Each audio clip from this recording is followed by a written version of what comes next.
Good afternoon, everybody, and welcome to the Minnesota chapter of ISSA's June chapter meeting.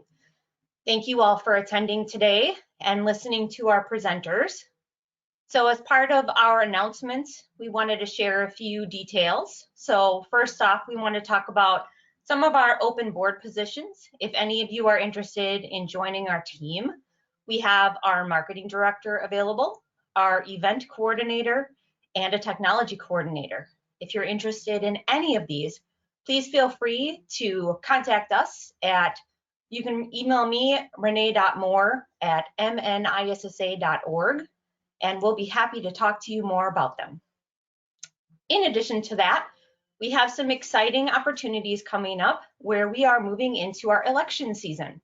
This particular election is focused on our president and our treasurer. So we'll be holding elections starting next month, and next month we'll start our process of nominations. If there's anyone you can think about that you might be thinking of for these positions, please feel free to start thinking about those nominations, and you will receive an email shortly if you are a member in good standing to be able to share that candidate announcement with us. In addition, as part of this process, we're looking for 2 to 3 members in good standing. That basically just means that your dues are up to date to serve on the election committee. I am actually chairing the election committee this year, so please feel free to reach out to me directly, again at renee.moore@mnissa.org if you're interested in joining my team and helping me make sure that we have a valid voting process. In addition to that, we wanted to talk about and kick off for the next piece some of our upcoming events. We wanted to show you what's coming up soon so you can start thinking about how to plan for these things if you haven't already registered. Of course, we have our chapter meetings coming in September and December. We're excited because we're starting to think about how we're going to handle moving us back from this platform back to in-person. And I'm sure everybody's very excited about getting back together again and opportunities for networking. In addition, on June 22nd, we have our next virtual happy hour, and we will be hosting that virtual happy hour. It was a beer tasting. If you hadn't got a chance to register, unfortunately, the registration for the beer tasting is closed, but the event itself is still open if you still want to attend. In addition, we're looking at potentially having another after hours in November, but at this time, we're still working out the details on that. We also have webinar series that we're offering, and our next webinar will be July 20th, and that will be virtual as well, as we're not quite ready to get into in-person. But the exciting news is we're also creating a Security Career Insights event. For those of you who are not familiar with what Security Career Insights is surrounding, this will be a focus on people who may either be transitioning into a cybersecurity career or even want to move around in a cybersecurity career, and giving that opportunity to talk to recruiters and hiring managers that allow you to understand better job descriptions and what your skill sets already apply to when you're starting to look at job descriptions in these areas. In addition to that, we have some local conferences coming up in the later months of this year. So we have our Cybersecurity Summit that will be handled in October from the 25th through the 27th. This is going to be a hybrid model, so expect some opportunities for in-person, but there will also be a web platform as before. In addition, we have Government IT Symposium, and that will be November 15th through the 18th. And this again is going to be virtual. So plan for that as you start thinking about how to plan your next few months. And then last but not least, we'd like to introduce our sponsor, who is currently Arctic Wolf. Thank you, Arctic Wolf, for sponsoring today's event, and welcome, Brandon. Excuse me. So for today, you can expect that we have 2 speakers. Our first speaker, Matt Schillerstrom, is going to be presenting on how effective your disaster recovery strategy actually is. So Matt, I'm going to go ahead and turn you over to be a presenter, and then we'll go ahead and get started with your presentation. All right. Thank you. I'm gonna click a few buttons myself. All right, you should be set up as our presenter. Okay. So we got presenter view. There we go. Okay, so I got the screen, and then I'm gonna show my face because that's always helpful for me to see myself talking. All right, cool. Just loading up. All right, cool. Does that look good for everybody? My presentation, not myself, but We can okay. see you and the presentation, but it is showing up on like your Chrome background, so it's not just the slides. Yeah, that's okay. I have a tab that I'll click into later, so thank you for telling me about that though. All right, thank you. Go ahead, Matt. Cool. All right, so yeah, I'm going to be talking about disaster recovery, basically telling my story of how I transitioned from like an IT disaster recovery team to a reliability resiliency team through chaos engineering. Cliff notes, right? Like we used to test our apps like once a year for disaster recovery. Now you basically have to test it continuously, right, as things change. Yeah, let's get started here. So there we go. There we go. All right, so who am I? I'm a product manager at a company called Gremlin. We're the world's first like chaos engineering software as a service platform.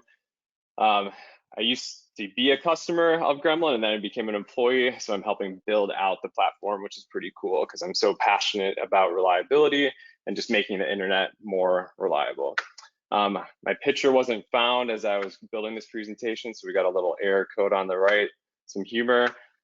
Prior to Gremlin, I was at Target, Xcel Energy out of Minneapolis. I'm a board member of the Business Continuity Planners Association, which is a local nonprofit, like brother sister chapter, you know, the ISSA. I was a member of the ISSA chapter for 1 year after I won it at Secure 360, which was pretty cool. So thanks, Ryan, for that.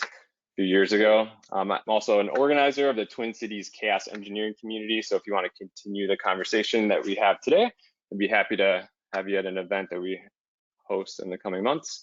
And for fun, I like mountain bikes and Legos and beer. So all that good stuff. All right, so just before I talk about the main topic, you know, a few things I've learned this year, just personally, right? Time blocking my calendar. So I don't know if you've tried this, but if you have a lot of stuff on your plate, because oftentimes we overcommit to what we can really do as we're working from home. If you time block your calendar with like, you know, the first half hour of every day, I'm going to work at emails, or this particular day, I'm going to work on XYZ. I found that super helpful.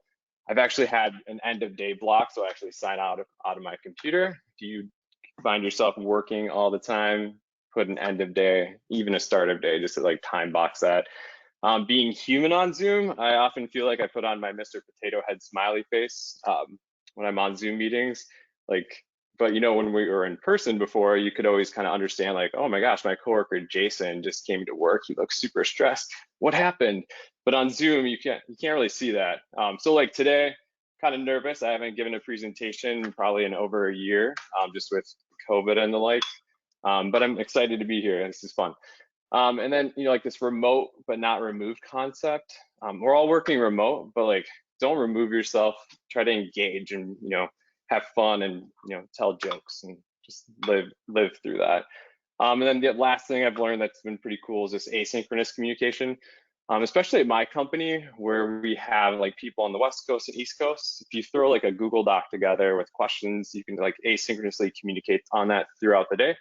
Because I'll be frank, I'm kind of tired of Slack, just getting pinged constantly and everything seems urgent. But if you have like a Google Doc where you can asynchronously communicate through things, that's helped me out a lot.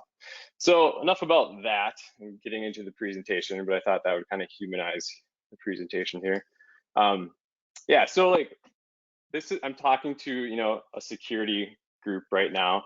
So I'm assuming here that you're all familiar with this, you know, like continuum of, you know, deploy, operate, monitor, plan, code, build, test, release, right? And here I stole this off a website here just to talk to like security themes that y'all do insecurity with, static code analysis, right, or threat alerting or behavior analytics. What I'm about to talk to you about with like IT disaster recovery and chaos engineering, it applies specifically to this concept. This whole DevSecOps perspective is very relatable to like what we're trying to do in the industry with reliability and resiliency. We just haven't coined like a term specifically called like DevRel Ops or anything like that yet. But everything I'm talking to you about, if you relate it back to this, I think you'll understand it a lot better. All right, so relevancy, like, is disaster recovery still needed? Yes. If you look at the past week, failure is real, right? We had a Fastly internet outage that took down a lot of stuff. Like on Twitter, like the emojis characters during this event, like they went away, right? They were being hosted in an area that this internet outage like broke. I don't know if you want to be headlines similar to this, but like reliability headlines were rampant last week. I don't know if your company was impacted. Mine specifically wasn't, but it's just interesting to see like these headlines about how the internet was basically destroyed. And if you remember a year ago in July of 2020, Cloudflare had a similar thing. Fastly, interestingly enough, like if you look at, they had a lot of like service level agreements. So like it'll be interesting to understand like the actual costs of this outage as we like learn more from the news and whatnot. But it's interesting. Another thing, I click on my next slide. There's actually a company out there, I won't name the name, but you can buy insurance for third-party dependency failure. So it's an interesting perspective, like they're treating the symptom of the impact versus like the actual like cause, which chaos engineering and disaster recovery can help with. What's interesting with this company, right? Like they say that you sign up, you say what parties dependencies you're interested in. There's an agreeable like policy that you apply for, and then you get, and then they'll send you money as they monitor for downtime of the dependency. It's an interesting perspective, but somebody's making a business out of it. And then just to throw in another thing, just today, right, like earlier today, Southwest Airlines had a third-party tech issue, right, that grounded the flights for a few hours. It's interesting because if you Google it, reliability things happen every day. Like disaster recovery, interestingly enough, it's not like that once a year, compliance gate that I was speaking to you about earlier. It's, every day, right? Like you have a main app that's dependent on something, things change. How do you test and validate that your system is still going to be supported and not go down? All right. So just to talk through some acronyms and definitions to make sure we're on the same page too. So like with disaster recovery, like when creating plans, like I care about recovery time objective. That's the agreed amount of time between like what the business and IT said they were going to recover an application. Recovery point objective, like how much data can I lose? Service level agreements, service level objectives, and service level indicators is what like the point of this presentation is going to be about as I dig into like site reliability engineering. But it's basically like the agreement you have with your users, the objectives your team has to reach in order to meet those agreements, and then like the indicators are it's the actual performance. And then just for us visual learners out there, right, if definitions and words don't apply, like if the disaster strikes in the middle, RTO is the time down before your application is recovered, and then RPO is the time, the lost transactions that you have. In some cases, it's an hour, 4 hours, a day, or like in this world, it's like every single user transaction. All right, and just some more visuals here. Like this is a site reliability engineering dashboard that I got from App Dynamics. But if you think about what our engineers, our developers have to care about today, they care about like end user response time, availability, transaction response time, like all these granularity things that roll up into that business transaction, so they can just understand like how everything talks and communicates and monitors together. And then the last acronym, PTO, pay time off. Just remember to take a day off for yourself to recover, especially after an incident. It's always beneficial to make sure you yourself are prepared to work again. All right, So how much confidence do you have in your existing DRP? Ryan, I don't know if you sent that link already in the chat, but if you could send that poll link. Yep, I posted at the beginning. I'll post it again for you. Okay, cool. Now I don't know if anybody's filled it out, so we'll check it out. We'll see. Not yet. Okay, but if you wanna add in some words here, it'll create a word cloud. Maybe I'll refresh if this app isn't refreshing. But I'm just curious, like how confident folks are in their current disaster recovery plan, and then this will create a word cloud that we can kind of look at maybe at the end of the presentation just to see. Again, I was also going to say, like, if you have questions, you can ask questions in the webinar format, or via this link too. There's like a Q&A that I can see your questions as well. Cool.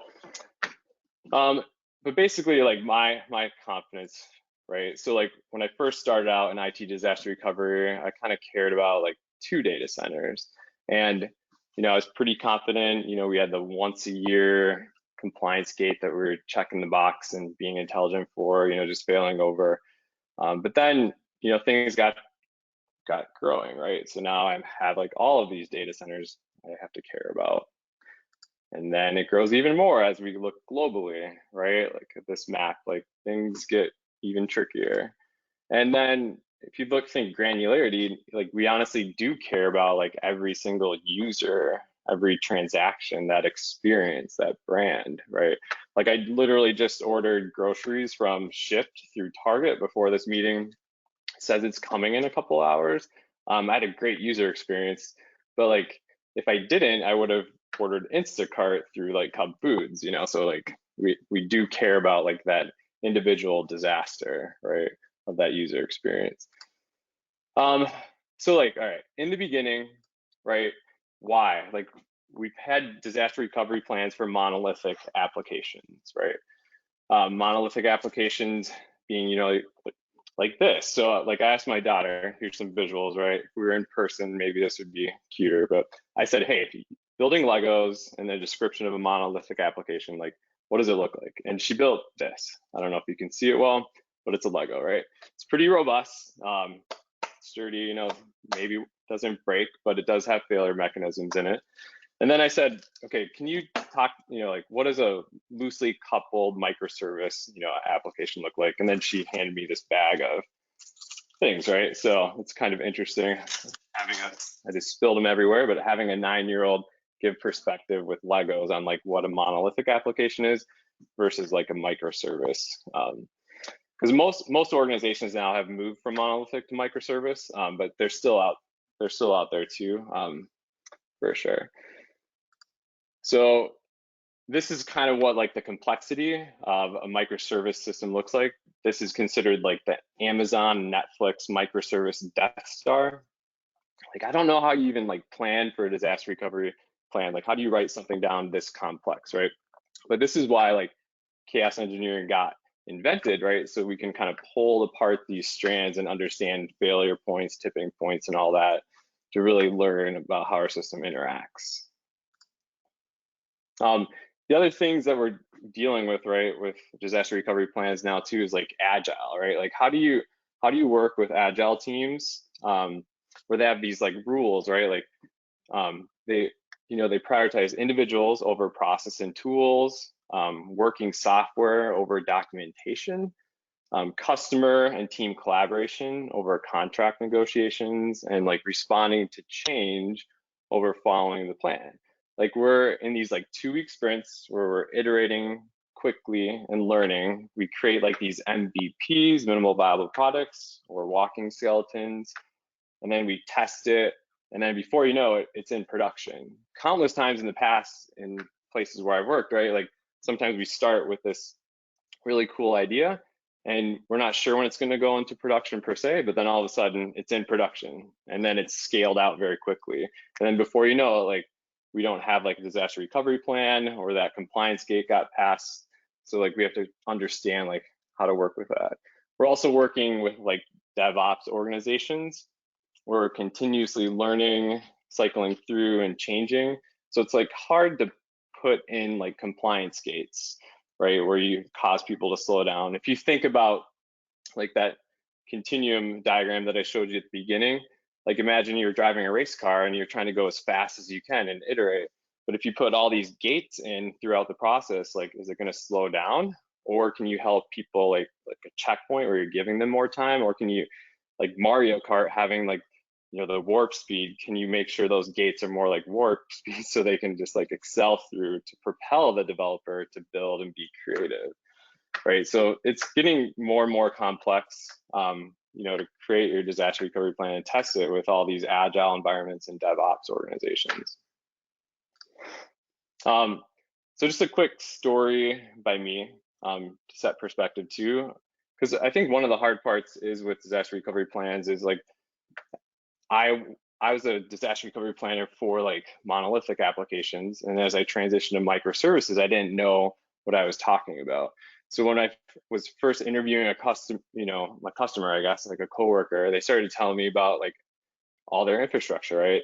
They didn't have an architecture diagram at the time, but they started rattling off things like Cassandra. And I'm like, who is that? And then I learned, you know, it's like a database, right? Or like all these like different things, like what Kubernetes, you know, like 5 years ago, I was like, what is that, right? And then, you know, there's so many messaging broker systems like Kafka and like the way things interact. It was challenging to understand like how to map out a disaster recovery plan. But at the time, like what I did is, you know, I went back to my business roots of understanding the context of what I was trying to solve, and then how did that theme into, you know, like impact loss over time, which goes to the recovery time objective acronym, or like how much data can we lose, or how much data do we have to protect for each like transaction as it goes through a system. And like one example here, you know, like one of the things that I kind of wrote out as an example here is, you know, it's like just an API for, you know, like an application that has Kubernetes, Kafka, Postgres, Redis, like all these things. And it's hard to write like a disaster recovery plan for this easily, right? And it changes so often, so that like once a year DR plan update is kind of like you just kind of collects dust and you throw it out the door after that, like that check for the compliance gate for that year. But here, you know, like as I'm writing out the DR plan for this system, you know, I'm just asking, okay, like where are the dependencies? Like what inputs do you need to produce this business transaction? How many data centers is this in, or does it need to be in? Is it in one? Is it in two? Like what's the path for failing this over? Because like I'm sending data into a Kafka broker system, right? And then that's being sent to a cache layer so that my API can like read it very quickly. But then I also have a fallback mechanism to a slower database. So my API response might be slower if I'm failed over, but I'm still providing the business mechanism for whatever this API is serving. But the point of this slide is like, you know, as a DR planner, I didn't really know what any of this was, but I stopped, I asked questions, I showed empathy to the developer to understand like what they were building and like how like they could meet the compliance needs of like the business for this. And I have some more stories I'll share about this towards the end. But like the end goal here, right? Like how does RTO and RPO relate to the SLAs and SLOs and SLIs? And then the point of this too is like educate the team and share your learnings, broadcast that knowledge of what you've learned throughout creating like a disaster recovery plan and testing it. And then again, like the goal is to automate everything, but not forget everything. Like if you don't understand why you're doing something, it's not going to serve its function anymore. The other relatable thing, which I always point out, which is interesting, like there's bugs in food and there's bugs in code. There's no such thing like as perfect code. Like we just say working code. And if you think about peanut butter, I'm a huge fan of that. But like the FDA says, you know, there's 30 or more inset fragments per 100 grams, which is like, you know, a scoop of peanut butter that you have in your sandwich. Also rodent filth, you know, there's one or more rodent hairs, which is interesting, but you don't really think about that, right? As a user, as a consumer of peanut butter, like, you know, as a user and consumer of shit today, I wasn't thinking about any errors in the background. I was just thinking about the good experience working through. But just again, setting context, you know, nothing is perfect here. So understanding that, you know, like what my stance is today is like DRP, disaster recovery plans, today, you know, is flawed, right? And it's often flawed for two reasons. It's inherently reactive, not proactive. It assumes a disaster, and it doesn't like follow like the plans for a normal response. And the severity of the disaster is huge, right? Like, it's, if you don't respond to it in timely, like today, like your business can actually like fail, right, and go out of business. Like 10 years ago when we had disasters, it wasn't, you know, it's pretty inconsequential. You know, we just cared about, okay, we're restoring the business in 8 hours, and we don't want data loss, you know, for more than an hour. But today, right, like you're gonna lose that customer if your system is down, and they'll go to another site and maybe they'll like that site even better, right? So that brand and image can just change drastically. But some people say, you know, like I'm creating a DRP, isn't that proactive? And, you know, the answer is no, right? So we'll get into that. So like there's this concept of gradients of incidents. So, you know, it can be annoying, minor, medium, severe, or that catastrophic disaster. And, you know, the DR planning that we do today, again, is for catastrophic disaster. But like, how do we shift that left and create, you know, plans and processes to understand like these minor incidences and how they shift and grow over time so that we can fix it. So part of this is building and fostering a culture of reliability. Rather than a specific set of rules or a singular process for disaster, it needs to be part of everything you do and how you work. So like Google is a company, right, known for having written a lot of stuff about reliability. They have 3 books around like site reliability engineering. The link at the top is correct. There is no .com after Google. I tried that out earlier. I thought it was a typo, but it works. And if you go here, you'll see 3 books that you can leverage here throughout my presentation, and, you know, it's homework as you dig into this here.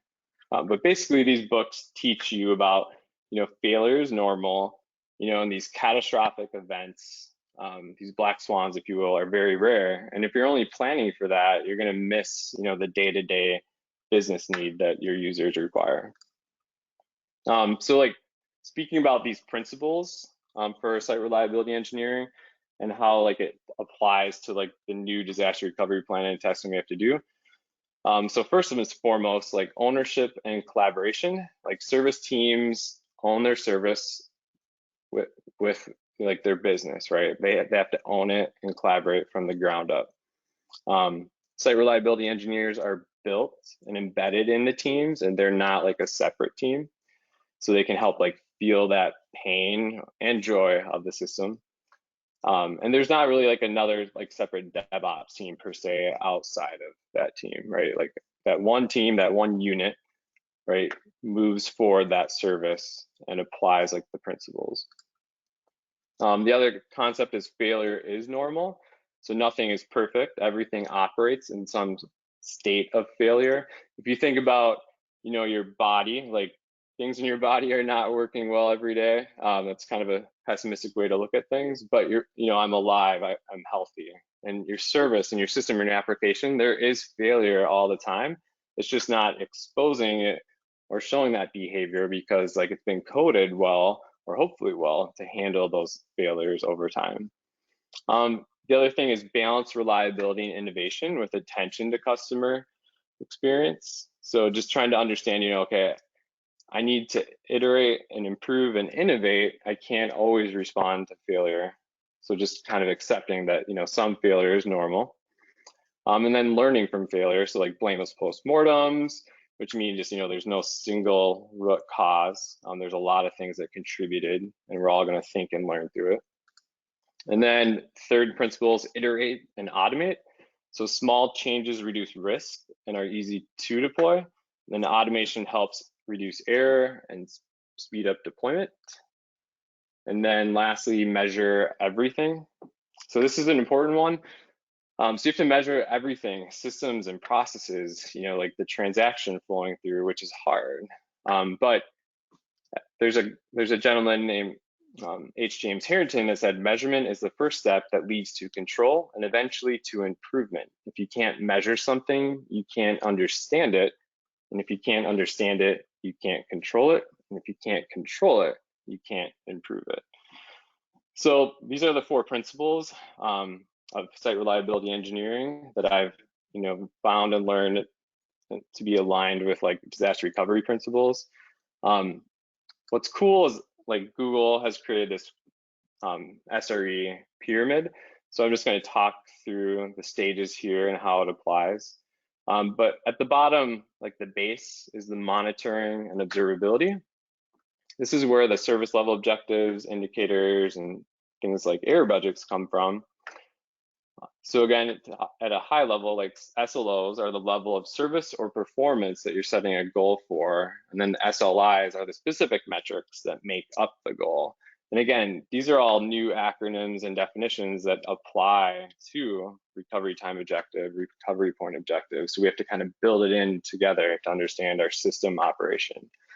An example of an SLI would be like a % of my web requests that return a 200 response code in under 500 milliseconds. So again, like I'm adding an item to my cart, I expect, the transaction to work and be responsive within 500 milliseconds. Very quick response. And then like the service level objective, like could be like, I want 90% of my web requests over the past 2 weeks to return a 200 and under that time period. So again, I'm expecting most of my users, so like 90% of my users, to have that quick, good experience with like adding something to my cart, right? Like that's the service level objective that I'm trying to get my engineers to think about every day, every deployment, and then ultimately like how that equates to disaster recovery such that we can be reliable and have availability and uptime appropriate to our customers' needs. And there's this concept of budget, which we won't get into the details, but basically like perfection, 100% uptime isn't realistic. So we set that 90% service level objective. So we have that 10% of the web requests that are allowed to be longer than 500 milliseconds or with like an unresponsive like status code coming back. Now, you don't want a full like 10% failure, but that's like your error budget where you can practice reliability and see how you need to improve and grow. And that's honestly like the agreed upon number and value that you have with your business as you work through this. The next level of the pyramid is incident response. So this includes like the on-call, escalation process, and external communications. This is where like disaster recovery, right, has lived and breathed in that incident response. So you got, the data center has a fire and there's an incident response to put out the fire. PagerDuty has a great site to walk through like a formal incident response program if you want, and I won't go into any more detail there, but I'll let you all read through that if you're interested. But the next level is that post-incident analysis. And again, this is what we're focused on learning, not blaming, talking through like what happened, how did you detect it, how did you respond, why did it happen, and the action items. And then the next levels, which again go into more details on the books, are around testing and release procedures, capacity planning, development, and the product itself. So like the foundational layers are below, and then above, like that's just how you're getting that service out to your users. And again, I won't go into the details of that per se, but I'll talk through some chaos engineering aspects of that in the coming slides. So, culture schmalture, they say, or SRE schmeshery. Does any of this work? And yes, put it to the test, like with chaos engineering, right? So you don't want to wait for a disaster to strike in order to find out if your plans work, or if your SRE practices work, or if your incident response works, right? So as we walk through the next slides, like I want to articulate like how we can use chaos engineering like every day, almost every deployment or every gate, if you will, rather than just like that annual disaster recovery test to validate that plan. So at its, at the roots of things, like chaos engineering is thoughtful, planned experiments designed to reveal the weakness in our systems, right? Like the inherent weakness that's there is there already. Like we're just not waiting for an incident to expose it. Like we're purposely going to try and expose it through the act of introducing, failure. So the first concept here, it's simple, right? It's a science experiment. So we create a hypothesis, run an experiment, analyze the data, share, and iterate. So if you think about, like my experience with Shift, sorry, I'm not marketing Shift today, but it's just an experience of what I did today, right? But like, if I was an engineer on that team, I'd be like, okay, if I have a network disruption, well, Matt Schillerstrom is shopping today. Like, what's his experience going to be? Is he still going to have a cart with items in it, and you won't be able to add things to it for a couple seconds, or is he going to lose his whole cart, right? So like that could be like one of the chaos experiments. Like I'm going to inject latency to cause network disruption in between my API endpoints to see like if Matt can still like check out or still has a cart. Another way to look at this is if you think back to like your first grader or your first grade years, right? It's a simple scientific method again. So this is just another way of looking at it. But we're going back to the roots of just thinking through what could happen and seeing if it does happen. Or, you can just wait for the disaster. So if you want to be the person, to like validate your plan by the first incident, that's just rolling the dice. You can, but I don't recommend that at all. All right, so the other key thing here is to start small and increase the blast radius. Remember, like one of the principles from site reliability engineering is, iteration, right? So start small, start with the smallest test that will yield a signal or a result, and then increase gradually over time. We're not saying, jump into complete failure first, like work up towards that so you understand like those tipping points and breaking points. So, if you want to start with like, there's a concept of like Chaos Monkey, right? Netflix created an open source tool called Chaos Monkey to randomly kill servers in your environment.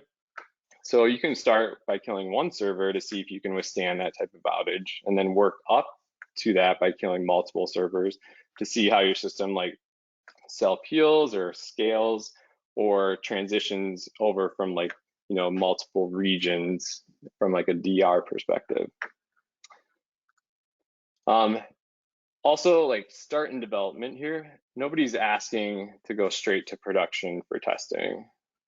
Similarly, you wouldn't ask like a developer or builder to like push code to production immediately. Usually start in development, go to staging and production. And with chaos engineering and validating like your disaster recovery plans, you should start in development, work up towards staging, and then move to production. Another quote from this gentleman too, without production testing, recovery won't work when called upon, right? I've been a part of many tests where we only tested in, like that staging environment and not production because there's hesitancy and unknown, right? But it's just a waiting game. Once that incident happens in production, like, is your system, are your people prepared to handle that failure and respond? So what does it look like if we go back to like the Sre Pyramid, right? So chaos engineering is sometimes thought of as failure injection, but it's not always about failure. With multiple tools out there that exist, you can consume resources of your system like CPU, memory, IO, and disk, or inject latency into your system. But this is an easy way to validate that your monitoring and observability is working. So countless times in my experience, like how many incidents that you do look at where the after actions of that incident, like the JIRA tickets that you create, say like, I didn't see this incident right away because I didn't have an updated dashboard that was working, or I didn't even have a dashboard. So if you utilize chaos engineering to inject failure into your system, you can validate that you have the monitoring and observability in place. Are you monitoring the right thing? Does that metric actually mean something? Does your engineer understand like the business context associated with what they are monitoring? Because at the end of the day, if the user transaction, the user experience isn't impacted that much, does the engineer know that? Or if it is impacted a lot, like transactions have dropped to 0 per second, can the engineer see that and understand and correlate all the data associated with why that broke? This is also means to validate like those acronyms I'm talking about too, around service level indicators and service level objectives. Cool. And then as I move up, incident response, right? Like, are my alerts properly set? Did PagerDuty work in this case, or whatever other tool you're using? Was the runbook that you used up to date and accurate? Did you have to dust it off the shelf, or was it like an automated script that does some self-healing and recover, right? So oftentimes, like with chaos engineering, we call these game days or like a fire drill, where we simulate an incident or a disaster to test our response. At a prior company, like we would throw people in front of the room at a table and run chaos experiments to see if they could see it and respond to it. And sometimes, they didn't see it because we didn't have the dashboards and visibility. Sometimes they did see it right away, and they just followed through with the runbook because they had updated it recently and they were trained on it, and they responded appropriately, right? We also use this as like a way to, like, before you put a developer on call for the first time, they had to go through some of these game days or fire drills to level up and feel more confident, right? Because the worst feeling in the world is being on call and not knowing like how to even see anything or respond to it. Yeah, so with chaos engineering, like you can actually control these failures by testing your incident response and then easily stop and like roll back if something goes wrong. So it's a very proactive way of testing that incident response.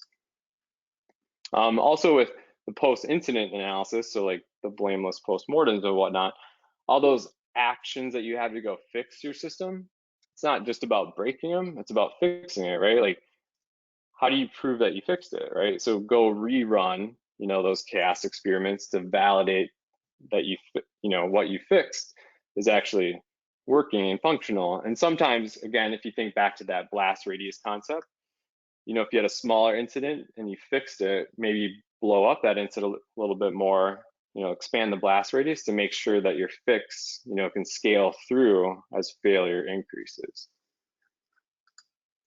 And then, lastly, like after the foundational layers, the pyramid moves again into that deployment, development, architecture, and design. I'm not going to cover these in detail for this topic, but the questions that you ask yourself, like, can you automate reliable testing for your applications? Can you validate like auto scaling and dynamic sizing of your environment? What are my dependencies and what is dependent on my service? And how can we maintain a good end user experience when X happens, right?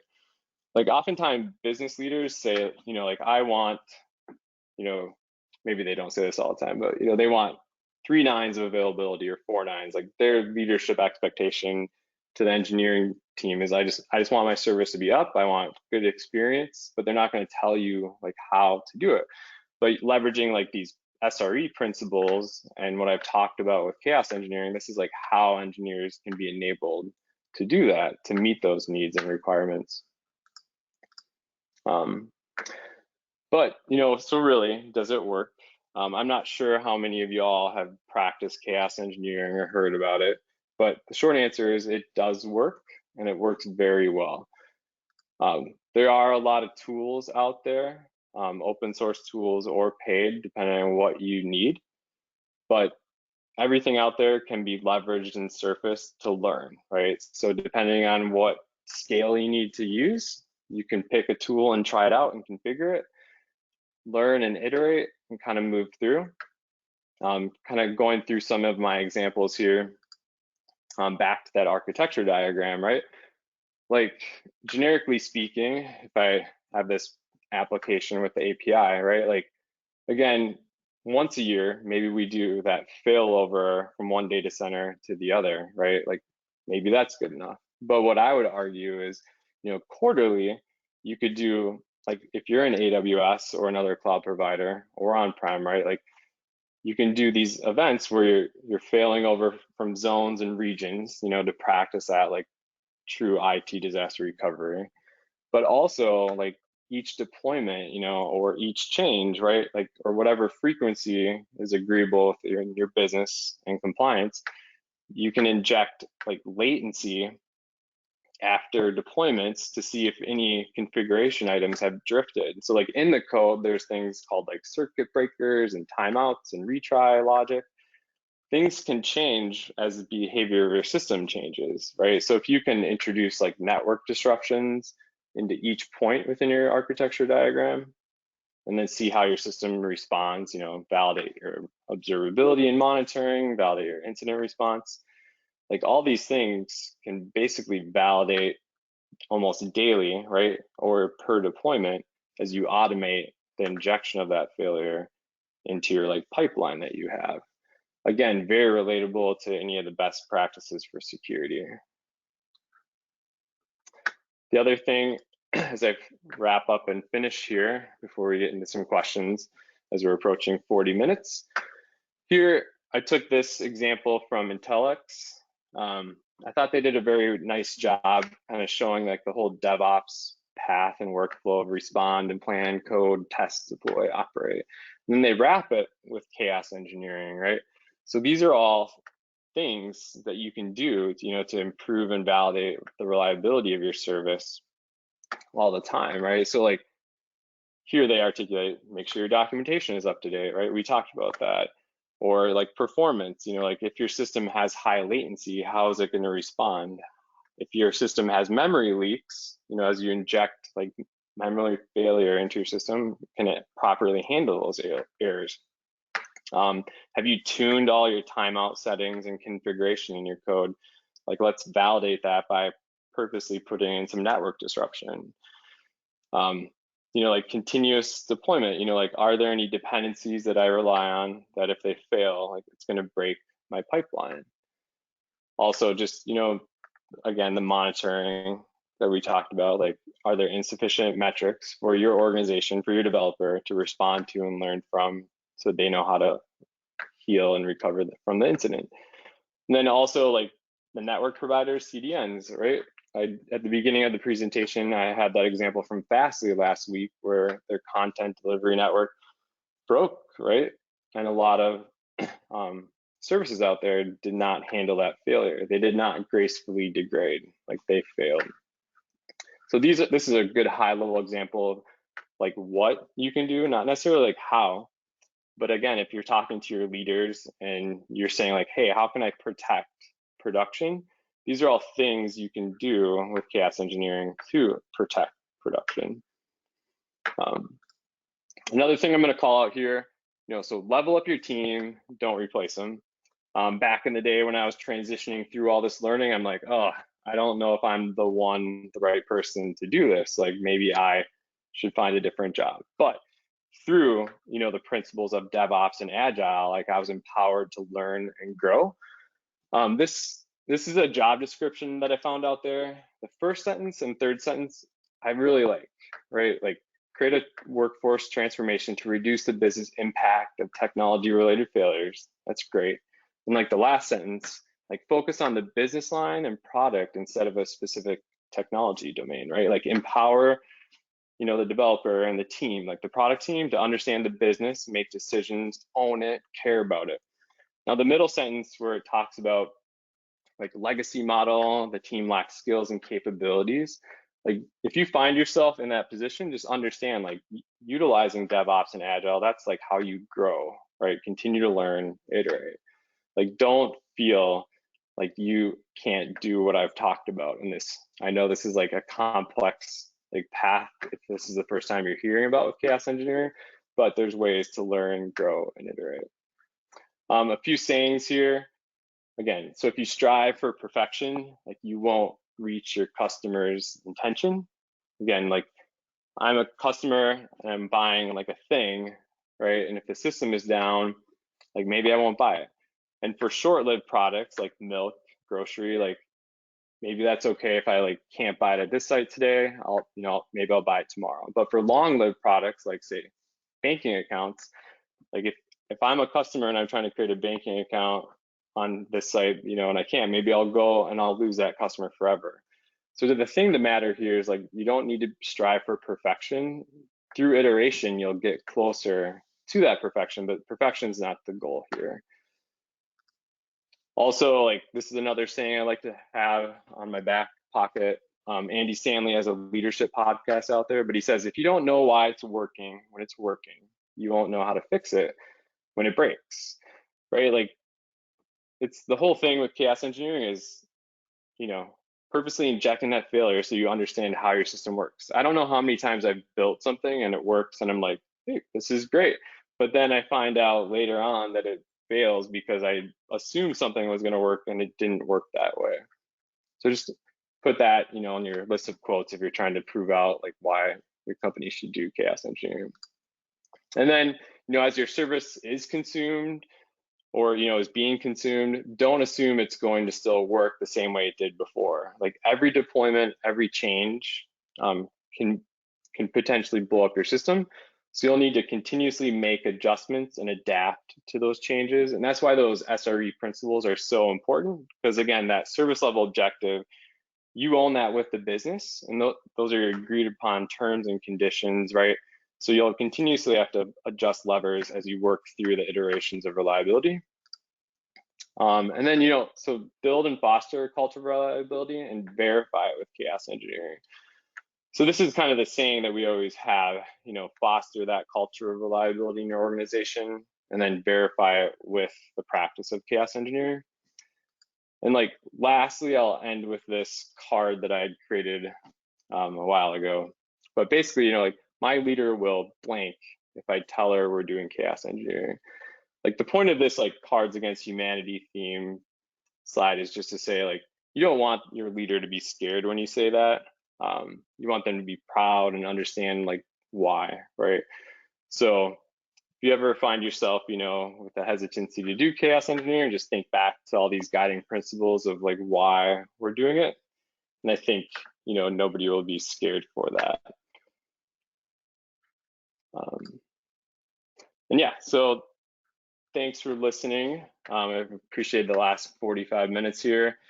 I'm gonna click to see if anybody else put a few things. So like a lot of people are high confidence, they're on-prem with their plan, not much, that's okay. So hopefully learning through some of these aspects of the presentation, you've been more confident. But if there's any questions that have been asked, happy to answer or go through anything else as we walk through this. I haven't seen any come through, Matt. Does anyone have any questions at this time that you want to ask Matt before we have our transition point?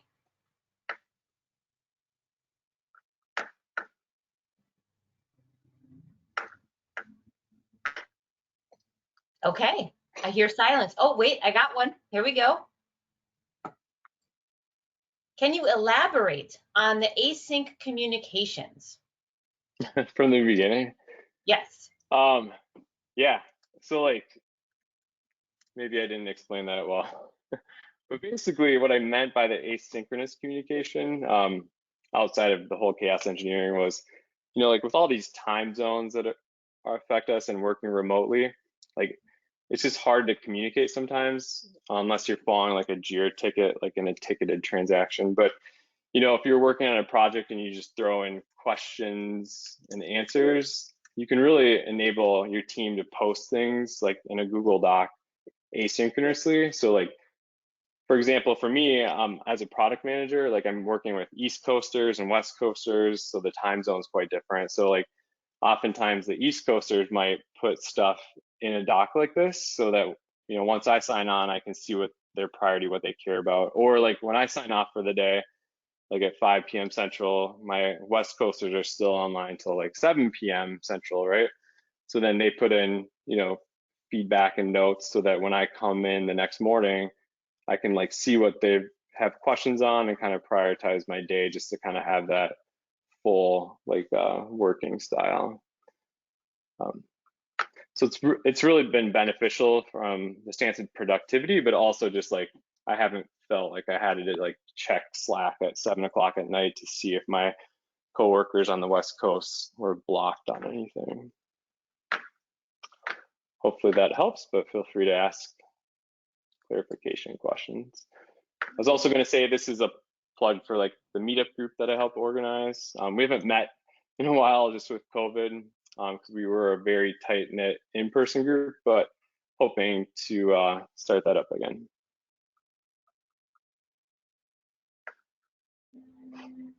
Excellent. Any other questions?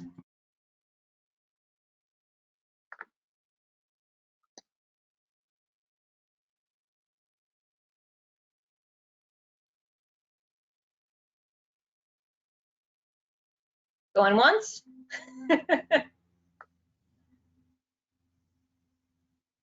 Okay, well, thank you so much, Matt, for coming to speak to us today and giving us all that valuable insight. And if anyone's interested, Matt showed us information if you want to connect with him offline, and also all of the great resources he's provided along here. And we will try to make that available to our members later on after as this is being recorded. Yep. Yeah, thank you very much. Glad to be here.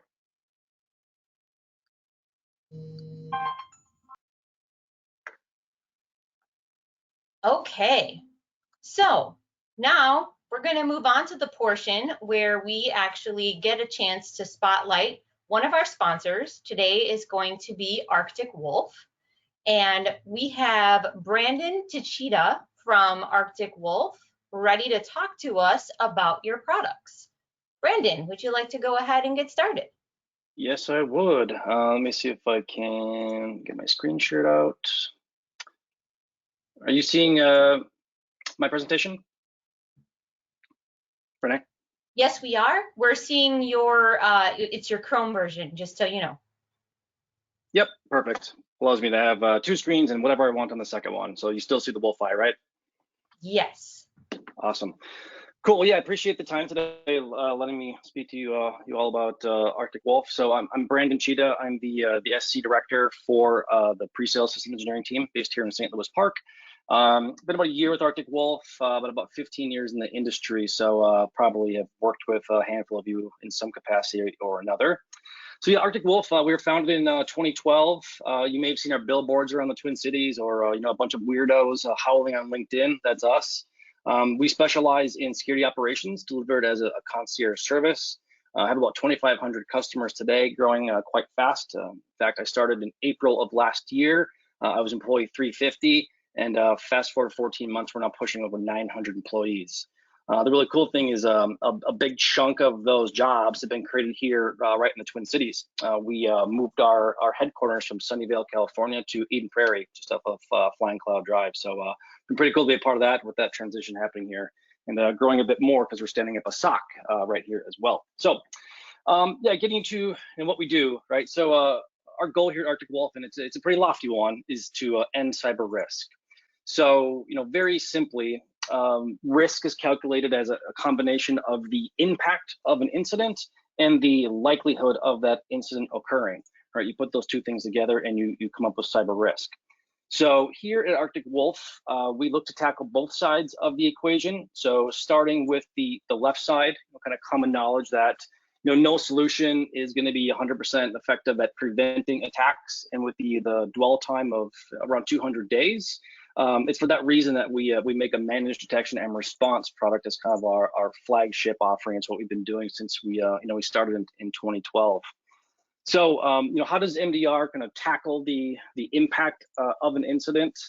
It starts with 24/7 monitoring. So of our 2,500 or so customers, in 2020, 35% of all of the incidents that we detected on behalf of our customers happened between the hours of 8 p.m. and 8 a.m. In the evening. So off hours, local time to a U.S. time zone.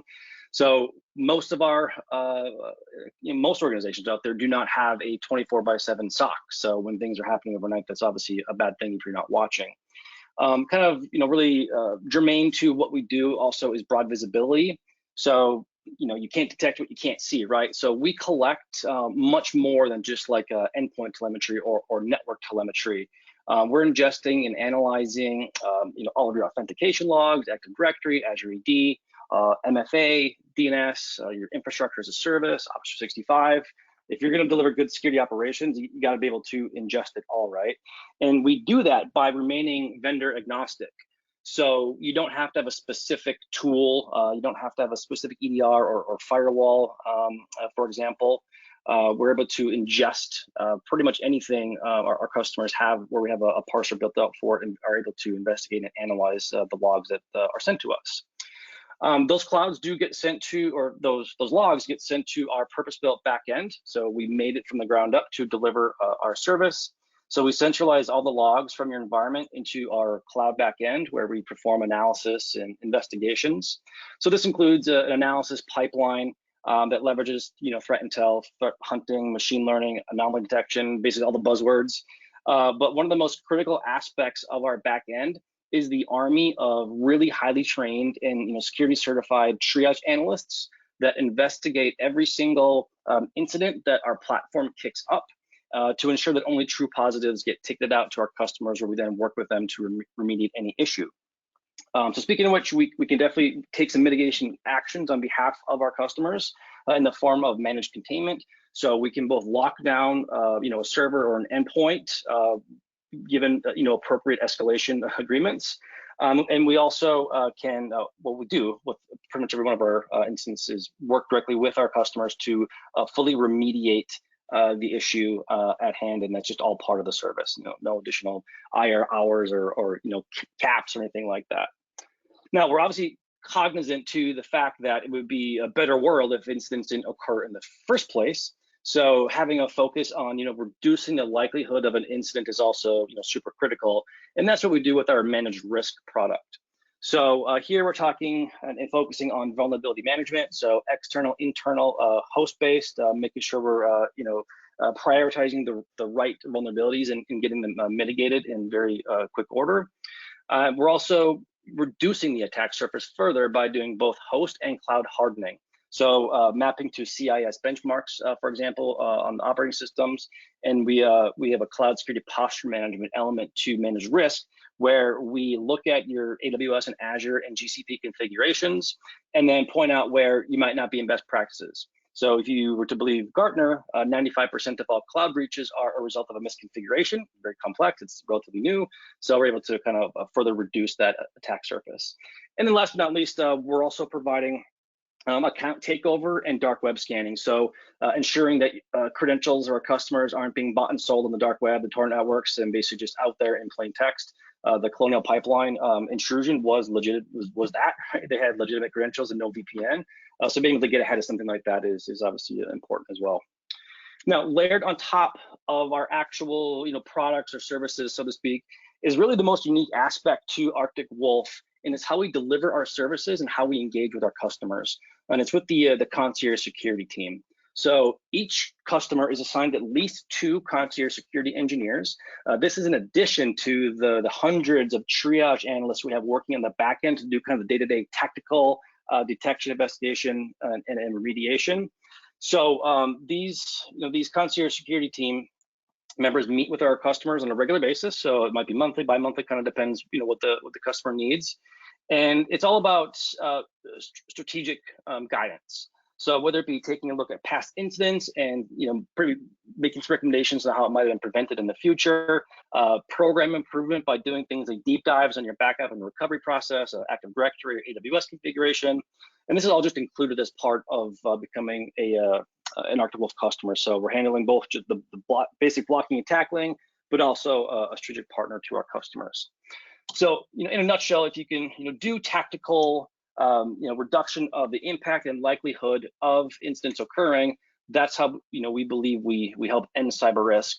And then kind of late breaking news, as of last Thursday, we made an announcement that we now back up our service with a service assurance up to $1 million in a very unlikely event that an incident goes undetected and results in financial loss to our customers. So in a nutshell, that is Arctic Wolf. I know I had only 5 minutes, so hopefully I got through everything I intended to. For more information, obviously, website. You can reach out to me directly, email, and also LinkedIn, obviously. And then Jimmy Bjerke, who is on the SC team here locally in the Twin Cities, I believe is also on in a resource for you all. So appreciate the time. Hope you guys enjoy the rest of your sessions today. Thanks. Thank you so much, Brandon. And thank you so much to Arctic Wolf for being a sponsor for our Minnesota chapter of ISSA. So we're going to go ahead and take a short break here for everybody to go ahead, get some water, get some coffee, do whatever you need to do. And then we're going to come back and we're going to hear from Calvin Weeks at 2:20. So we'll go ahead and restart this webinar at 2:20. So please feel free to go ahead and take your break now.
Hello, everybody, and welcome back.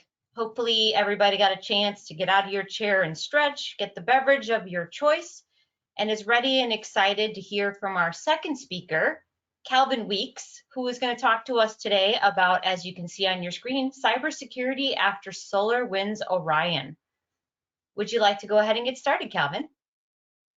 Yes, thank you very much, Renee. I appreciate it. Good afternoon, everybody.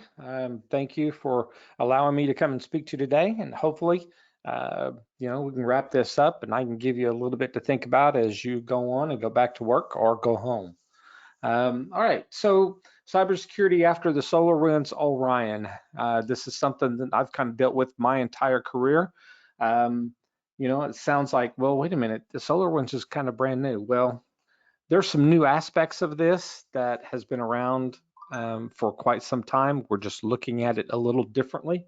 So I will kind of cover these newer kind of breaches, the newer kind of things that's happening, and kind of explain how I've dealt with it over my career. And there is a path going forward for how to handle cybersecurity after something like SolarWinds. And my name is Calvin Weeks. I've been in IT and cybersecurity for over 23 years, total 32 years in my entire career. My first digital forensics case was in 1995. It's where I worked for the Sheriff's Department. I conducted some computer forensics investigations. I've been doing that for, that kind of work for my entire career. Part of my experience includes small businesses to Fortune 500 corporations, multiple industries, as well as universities, local, state, federal governments, healthcare systems, insurance, pretty much run the gamut of just about every type and industry, every type of sector that's out there. I've been a subject matter expert in secure design of technology and security, including digital forensics. I've got sworn testimony in civil and criminal courts. My area of expertise includes enterprise class platforms design and configurations, secure operations, digital forensics, and of course, incident response. Prior to joining Optiv, I was the manager of a digital forensics and investigations practice for a regional firm responsible for developing and managing digital forensics nationwide. I'm very familiar with the Twin City area. My previous company, we did have an office there in downtown Minneapolis, spent lots of time there and got very familiar with the area. But my home, I call that Oklahoma, so I'm in Oklahoma City. All right, so everybody's aware of the threats to organizations every day and sometimes with real impact to people's everyday lives, such as what happened with the Colonial Pipeline ransomware attack and causing a run on gas stations in the eastern US and gas prices to go up everywhere. What confidence we did have in the security tools that we use to protect us now is gone when those security tools allows a major breach to occur. And so in this presentation, I will focus on the reality of what SolarWinds Orion compromise means going forward when trust is lost for our security tools. The areas I'm going to cover today is the Colonial Pipeline ransomware attack, FireEye compromise, what SolarWinds Orion is and what happened, the lessons learned from SolarWinds Orion, and the state of cybersecurity after SolarWinds Orion compromise. All right, so to kick this off, the Colonial Pipeline ransomware. On May 7th, they announced that the company was forced to close down operations after a cyber attack. Over 100 gig in corporate data was stolen in just 2 hours. The company had paid a ransomware demand of $5 million, nearly $5 million, in return for a decryption key. Although the feds did get some of that back, but even at $2 million, it is still a significant amount. It's like 2.3 million, I think. Well, the presidential executive order was issued after they announced on May 13th that they've returned normal operations, but it still could take them quite a while to resume normal delivery of their product. That left, a good portion of the United States unable to really get gas, or the prices were extremely high. So people had started kind of waiting in line, unlike some lines that were, back in the 80s, whenever there was a problem with oil, oil and gas shortages. But it brought back memories for me. Sorry, I'm talking to my age here, but yeah, it's kind of a problem. Well, of course, the presidential order includes a shift of multi-factor authentication, data encryption both at rest and in transit, a zero trust model, and improvements in endpoint security protections and incident response. This is how the Colonial Pipeline and SolarWinds Orion attack are linked together. That's why these are kind of here together. We know that in the security circles, at a high level policy, the government was wanting to try to figure out, how can more be done for cybersecurity. And it's been really difficult. There's been a lot of pushback because until it's really impacting the general public in a meaningful way, they're really not going to be able to really push some of that forward. Well, the Colonial Pipeline is kind of what did that. The SolarWinds was bad, but it's bad for SolarWinds and any of their particular customers. And since the SolarWinds was targeting government entities, well, how did that really impact you and me every day? There wasn't really that big of an impact that was noticeable, right? But the Colonial Pipeline, yeah, you see that on the news. People were, waiting in line. The gas prices were going up, and it was all because of this cybersecurity attack on the Colonial Pipeline. And so that was that catalyst that launched the president to be able to make an executive order. Would love to see some things more in the lines of laws, but that's a different topic for a different day. More and more companies are falling victim to ransomware and losing millions of dollars to hackers and business losses. The Colonial Pipeline attack demonstrated that a cyber attack can directly impact all of our lives. And at the end of the day, the claim was the attack was due to a compromised password. I can appreciate that, but at the end of the day, if it wouldn't have been the compromised password, it would have been something else. It's not like that the hackers aren't out there and they can't find a way into any business that they want to target. The question is, did they just come across that password and use that because Colonial Pipeline has a lot of money and they're going to have a payday? Or was Colonial Pipeline targeted? Did the hackers really want to make a specific message to say, yeah, not only can I get a pipeline, a large energy company, but I can also make an impact on everybody's individual lives every day. So we don't know. And of course, maybe good, maybe bad. The executive order only impacts some government operations, some government agencies. But at the end of the day, I will probably look at that executive order as an unfunded mandate. I'm not sure how much of that can really be done, but we still have to deal with this.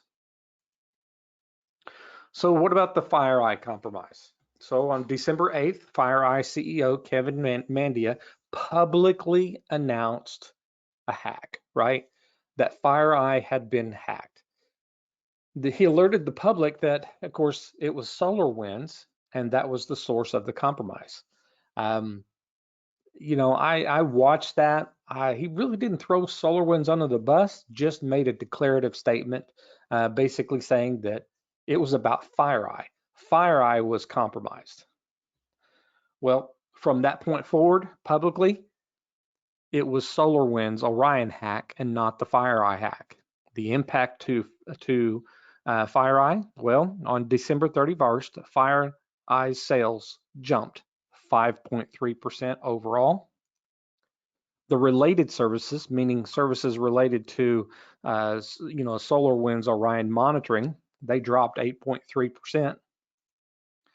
Other services, like managed services, were up 20%.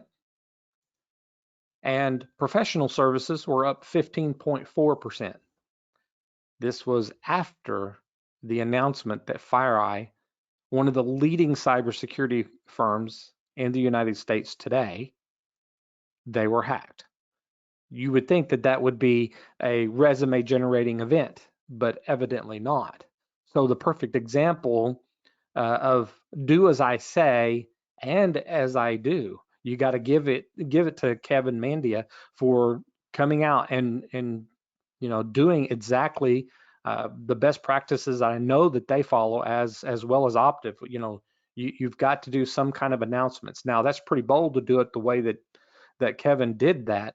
It was a public announcement, very early on that the company was hacked. Nobody else seems to be doing it that way. Nobody else seems to own it like he did. So I guess if you're a company, it would be really good for you to kind of take a lessons learned and follow what lead that Kevin Mandia provided with his bold statement that he did for FireEye and the United States at that particular time, and ultimately the world, because the FireEye hack led to identifying the SolarWinds problem, which then that impacted a lot of other companies. And for my involvement in responding to several of these and understanding what was going on, because we did have communications with FireEye as well as Microsoft and several others about what was going on behind the scenes. There's a lot about that we still don't know. We still don't know exactly everything that's happening. There'll probably be some that we don't know. So let's continue on and figure out what is SolarWinds. Well, SolarWinds Orion is a platform, right? It consolidates the full suite of monitoring capabilities into one platform with cross-stack integrated functionality. It's also a platform management for IT administration for on-premises or hybrid or SaaS type environments, right? Very popular tool. SolarWinds has been around for quite a while. In fact, the original company was out of Tulsa, Oklahoma. It's now a company based out of Texas, but a very popular tool, and of course used by lots of large firms, and of course, obviously one of them being FireEye.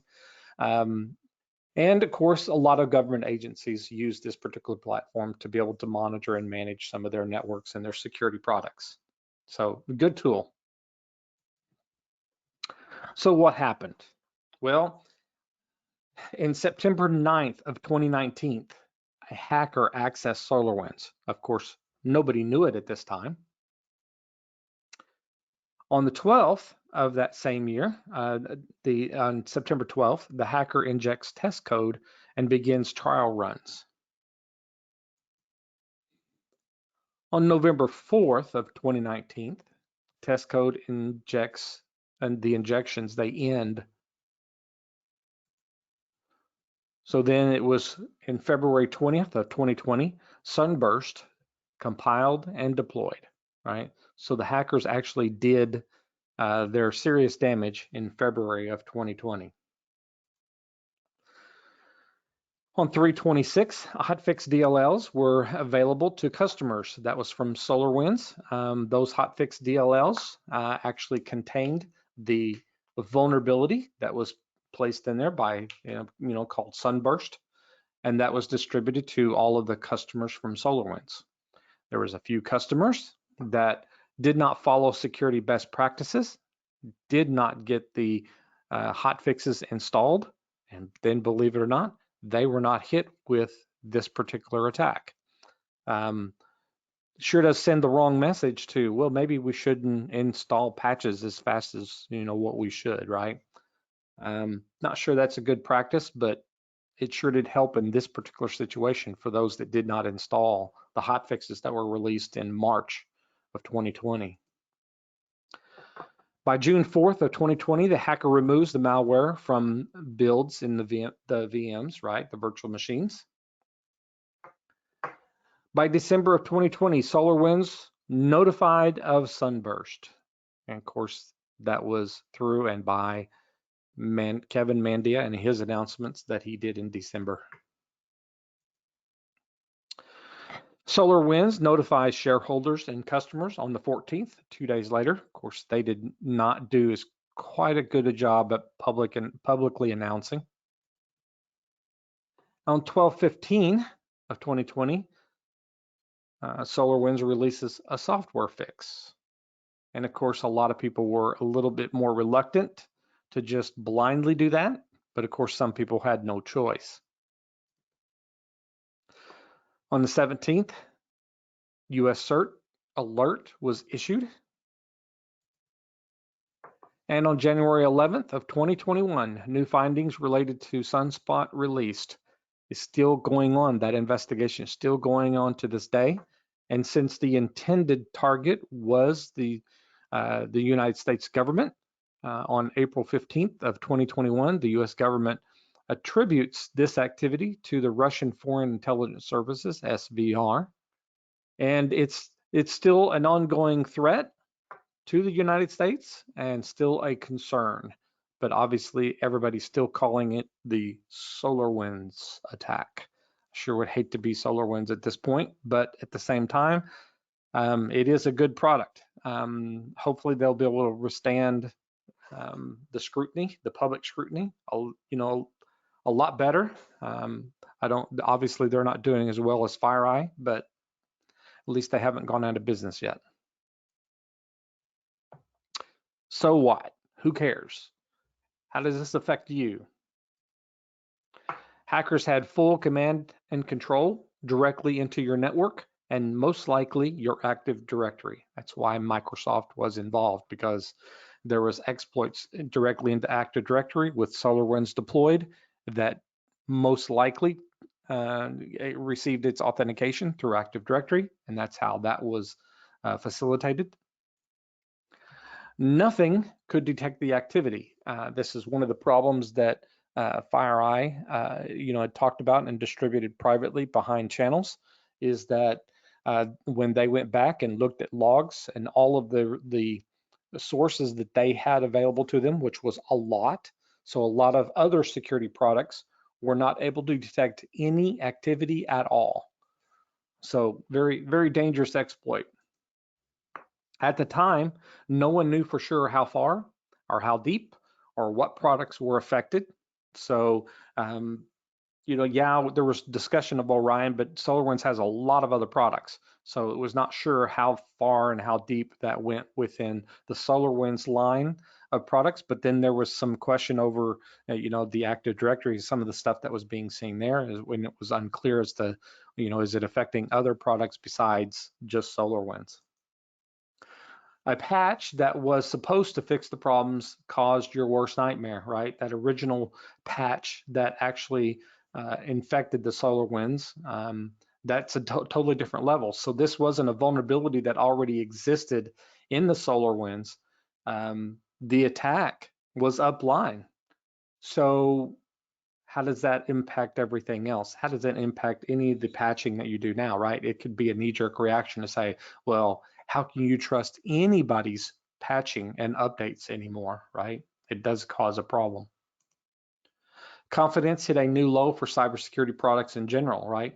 SolarWinds is supposed to be, it actually is one of the leading cybersecurity products that are out there for doing what it does. And now it is that one very cybersecurity tool at your disposal to help you protect yourself, protect your organization, protect your electronic assets. And that was what made you vulnerable. That is what got exploited and created such a huge problem. So now confidence has to go down, not just for SolarWinds, but any of the products, because if it can happen to SolarWinds, it can happen to others. Businesses were requesting investigations to be done if they had any SolarWinds products, right? So we were getting a lot of calls, a lot of requests to perform incident response, because since it was not detectable, let's start doing response and see if we're impacted in any way, shape, or form. During that response, it was kind of a good thing, at least for the the global efforts to investigate what happened, because when you're investigating something where it's not actually infected, then you're able to gather the information as to, well, what happened? Why were you not impacted by the SolarWinds breach when you, in fact, actually have the SolarWinds Orion product, right? So we learned a lot about the things that slowed it down. We learned a lot about things that kind of stopped it altogether. We learned a lot about how it actually operates just from being able to examine other environments. There were some environments that absolutely was vulnerable. It had the vulnerability there, the exploit, but they had not been accessed by any of the remote hackers, the intruders. That was not accessed. There was nothing done with it.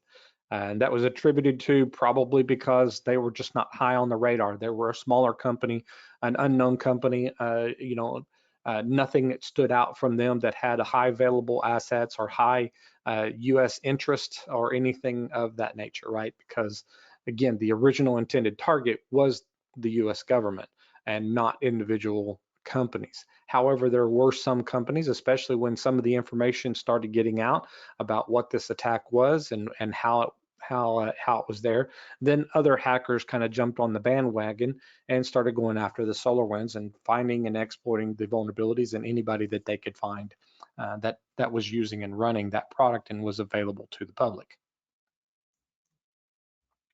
So our lessons learned from the SolarWinds Orion. Well, number one, the Colonial Pipeline. The cost of a breach is very high for everyone, whether you're talking about Colonial Pipeline, who paid out $5 million in ransom, or whether you're talking about the everyday people that were going to fill up their car with gas, and the prices have doubled and are possibly tripled in some areas, or they had to wait in line because of the shortages, and there was just not a lot of availability in certain areas. Kevin Mandia, straightforward and direct public notification. Definitely a lessons learned there. In any executive that's wondering, well, it's a bad thing to make notifications. I said very early on to a CIO that I actually worked for as the CISO of an organization back in early 2000s. He had the mentality of, we got to hide this. This is an embarrassment. It's a bad thing that we get attacked. Well, I said, it's not an embarrassment that we get attacked. I said, it just depends on how you spin it and how you look at it. Realistically, just because we're attacked several times per day, it's not a bad thing. It's only a bad thing when we ignore the attacks several times a day, and then we get breached and we do nothing about it. We get breached and we don't take it seriously. We get breached and just bad things happen, and we don't do our due diligence to try to protect the assets, and sometimes the privacy and protected information of individuals, right? That's the bad thing. But if you're doing everything that you're supposed to be doing and doing it right, and you disclose the right information publicly for others, other potential victims to protect themselves, or other organizations to learn from what you have found out, because you may not be the only target of whatever that you're experiencing, right? Kevin Mandia, displayed exactly what you should be doing as a company when you get breached. Be sure to disclose it. I'm not advocating necessarily that you do it as publicly as he did, but it needs to be at least public enough that others get the message, so that others can use that information to help protect themselves, right? Whether it be the potential individual victims from their personal information being stolen, or whether it's other companies that are in the same situation as what FireEye found themselves in, which they did a very good job. That's why all of a sudden the focus changed from FireEye directly to SolarWinds very early on. It was a good call by Kevin Mandia to do that. And he did not throw SolarWinds under the bus. That just happened because people are smart and they figured it out. So basic strategies. Basic strategies and best practices could have mitigated the attack. So when we were going through and we were responding, we found out the companies, the organizations that were protected I actually did some very basic best practices in isolating the networks, right? Only allowing traffic that was required, isolating the SolarWinds so that it was not publicly available. Did a lot of things that should be done to basically protect their, all of their assets and everything that they did. So those that were highly protected were the ones that did have, if it was connected to Active Directory, it was only allowed to communicate for Active Directory for authentication, and the protocols and the ports and the protocols that were that they had in use to get authentication and have that system run and communicate with everything. It was an out-of-band network that the whole security platform, the security technology run on. So you had your basic operations network, where that's where all your users were, that's what they did, that's everything that they did. But then you had a separate network that was for security operations, and those were separated and isolated and controlled, so that the only things that each one of those networks were doing was exactly what they were supposed to be doing. Higher threat on the security products, and so they were better protected, because that could potentially disclose, the keys to the kingdom, right? That could be the path in. And with the SolarWinds attack, that definitely was the situation for those that followed some best practices, and we'll talk a little bit more about that in a few more slides later. So cybersecurity trust, if it can happen to the best security companies and the tools, then it can and will happen to you, right? There is no such thing as 100% protection. There's no such thing as a company or an organization that cannot be compromised 100%. I did 2 years with the Department of Defense designing and engineering top secret classified systems. And during that 2 years, I had my system certified every 6 months by a third-party security group that come in and audited for my security. Since it was top secret, the system and network and application level hardening had to be 100%. So I had a 3-ring binder that was about 3 inches thick, and it was documents in there were printed front and back, and I had to go through there and I had to manually apply all of my security and have it verified by a counterpart, a peer of mine that was the second system administrator to help out with this. So we double checked and verified, we dated and signed every single setting that we had to change, every single implementation that we had to do. I mean, it was an extreme security, right? It was top secret classified systems. So my systems were certified at 100% secure. But yet in the 2 years that I were there were 2 attempts to break into my secured systems. And those 2 attempts to break into my systems would have been successful if I had not been monitoring to detect that something was happening. Now, these were classified systems back in the late 90s.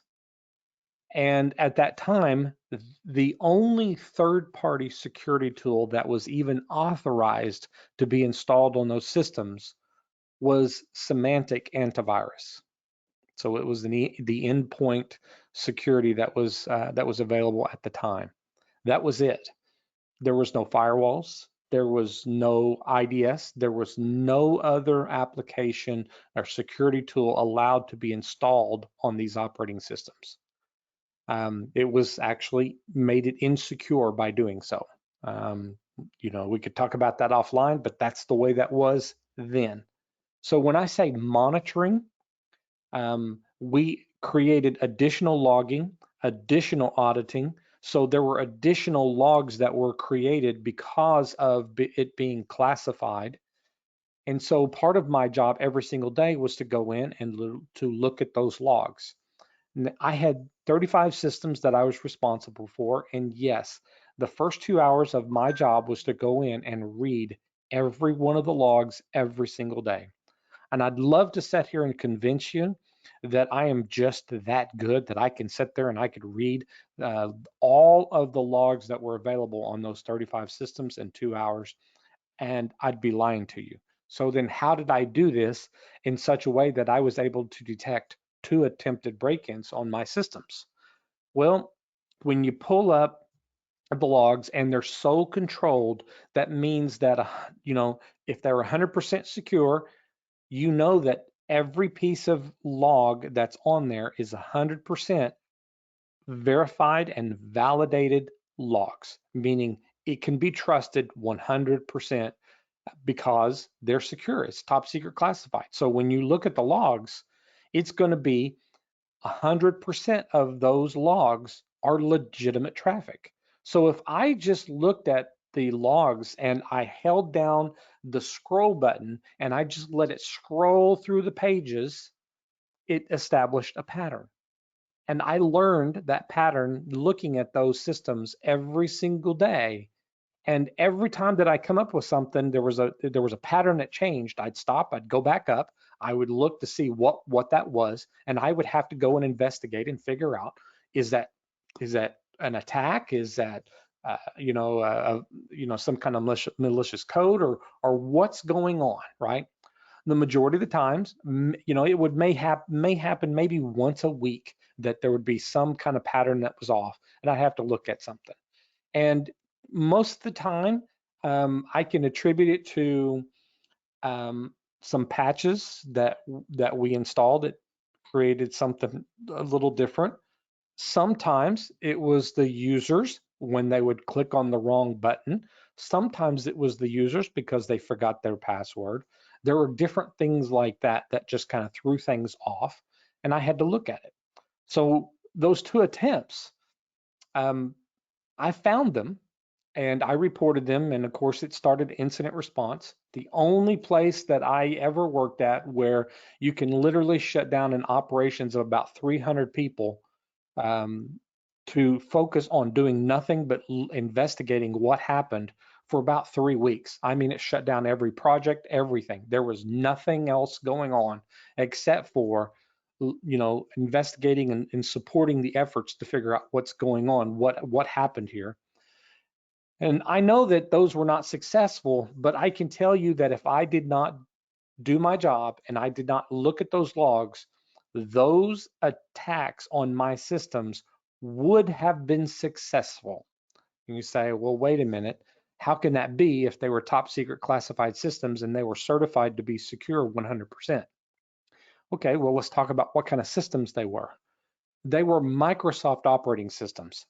Back then, remember 1999, it was Windows 2000. And with the Windows 2000, right, same operating system that everybody used back then. There was no special top secret classified Windows 2000 version. Just doesn't exist. It didn't exist then.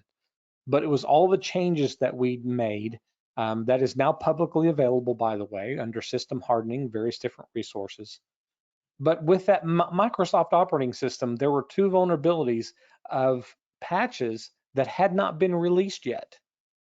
So that's why my systems were vulnerable, not because I didn't do my job. It was because Microsoft just hasn't come out with a patch. Well, back then, I remember it being an embarrassment to Microsoft. Now, they are giving them to you once a month, and they're doing you a favor by giving them to you once a month because they don't want to be spam. So understand that the trust can't be there, but it's never really been there. All right, so what is the state? So let's go back to the basics. Let's just go to a thought process change. What if you only allowed what was required to function properly by the authorized users? What if that was the conversation when you went to deploy a new project, a new deployment, a new software, a new application, new servers, new workstations, right? What if you asked that question and proceeded forward, right? So without changing anything that you do, what if you just started every technical conversation with planning, defining only what is allowed, and then set everything up with those objectives in mind. If something changes, then simply document what changed and why and move forward. So right now we know IT has a priority of just make it work, right? Get it back up and going, get it up and running, because time is money. Your business needs to be, use these tools to function, to operate, to make money, right?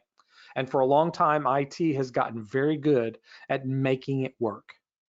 Just change the focus though. I'm not saying change what you do, change the focus, change the thought process. I'm not trying to say, that security or IT is simple, right? But please make the conversation about it very simple. Executives, they do not know, nor should they know, the technical aspects, right? They should not know the technical. They should not be technical experts, right? That's not them. They have a business to run. They have a job to do, unless you're in the IT field. But aside from that, but they do need to define what they expect that technology will do for them and their businesses, right? That's what the executives need to do their job. Define what data needs to be protected and the priority of that protection. And then IT can pretty much do their job from there, or security, right? IT security needs to understand that they must change the conversation from a technical discussion to a more strategy and best practice to meet the executive expectations of operations and protections. The presentation that was given before by Matt, I'm a technical person. I understood every word of that. I also know and understand in an hour's presentation, you can't go through all the additional, technology that goes behind disaster recovery. But to the executive, they just want to know one thing. Is it up and running yet?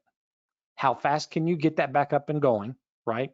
And yeah, behind the scenes, there are very smart, very intelligent IT and security folks for disaster recovery, business continuity that understands all of this technical aspects and all the different the terminology that's used, and it's their job every single day to do this. But the executives just don't want to know one thing: am I back up and running yet?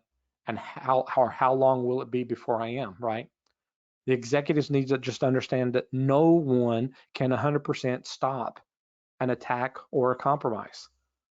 But you should expect to be able to have logs to definitively prove what happened and by who, both internally and externally, right? When I say internally, I'm not saying that companies hire evil people and there is an internal threat. I mean, that is still a reality and a possibility. But anymore, I'm seeing more and more incidents that hackers are impersonating, compromising accounts, right? And pretending to be those users, either by just authenticating, maybe even compromising their email and sending emails as them. They're doing a lot of things to be very crafty about continuing their attack and doing what, they're doing. Well, just like the Colonial Pipeline, it was a password, right, that got compromised. If you were looking at logs, are you logging for internal? If you're not logging for internal, you may miss the attack because an intruder may be using a legitimate account, using legitimate ways of gaining access to the systems or networks, right? So don't forget to log internal as well. Protect from most attacks. There's nothing new here, right? Some industries are years behind in technology and security practices. I know personally that the energy sector is about 15 to 20 years behind, right? So Colonial Pipeline, if you were to actually go and look at the technology behind what they were doing, the technology itself is about 15 to 20 years old. Believe it or not, most energy sector, most oil and gas companies, they're still going and purchasing refurbished, rebuilt US robotics modems for their communications, right? That's still how they're getting on the internet. It's still how they're connecting their networks together. That's still how they're doing it. And yes, they still put those modems out in the middle of the rooms, out in the middle of the fields, out in the middle of nowhere, unprotected. right? So it's no wonder that they get compromised. There are serious issues with that particular market because they're just behind the times. There's been no need for them to advance their technology. If it works, don't fix it. If it ain't broke, don't fix it. If it's working, why do they need to change? Why do they need the extra security stuff? Because it seems to be working just fine. Maybe Colonial Pipelines will rethink that. Maybe other energy companies will rethink that. I know that whenever I was there, I tried to get this advancement, and the energy company, the oil gas company that I was working for at the time, they were willing to. They had plenty of money. Let's do this. The problem was then all of the vendors, the products that were there to support the operations of this company, they could not support it because they were behind. Just simple, I mean, honestly, simple things like, can you integrate with Active Directory? Who asked that question anymore? There are still products being used in the energy sector that can't integrate with Active Directory. It's unbelievable, but that's reality.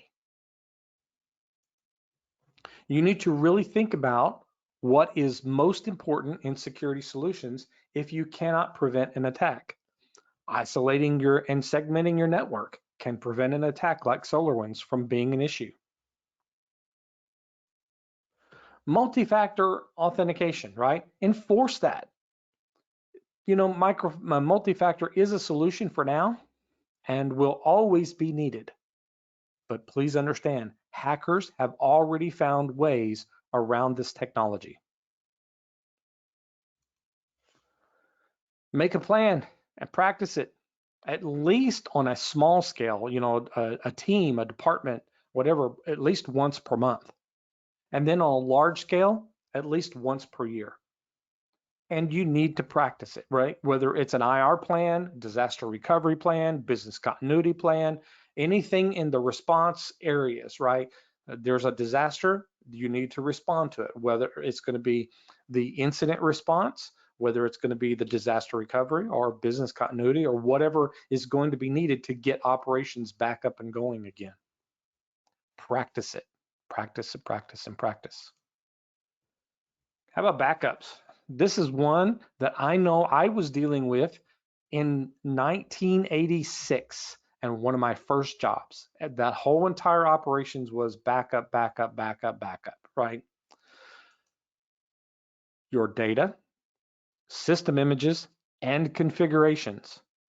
In other words, if I can't walk into your facility and reach up and pick up one of your computers, walk out the door with it, and if you can't tell me that you can have that system, even though it's gone, have another one in its place within the next 30 minutes, maybe you need to rethink your backup, disaster recovery, business continuity plans to figure out how am I going to get my business back up and operating securely, no matter what the impact, no matter what the threat is, no matter what the disaster is.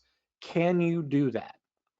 And then you need to ask your executive teams, okay, can I walk in and can I shut your email server down for the next 30 days? No? Okay. How about for the next 24 hours? No? Okay. How about for the next hour? No? Okay. Can I just reboot it? No? Then you've got a lot of planning to do to have backups and restoration to be able to meet your expectations.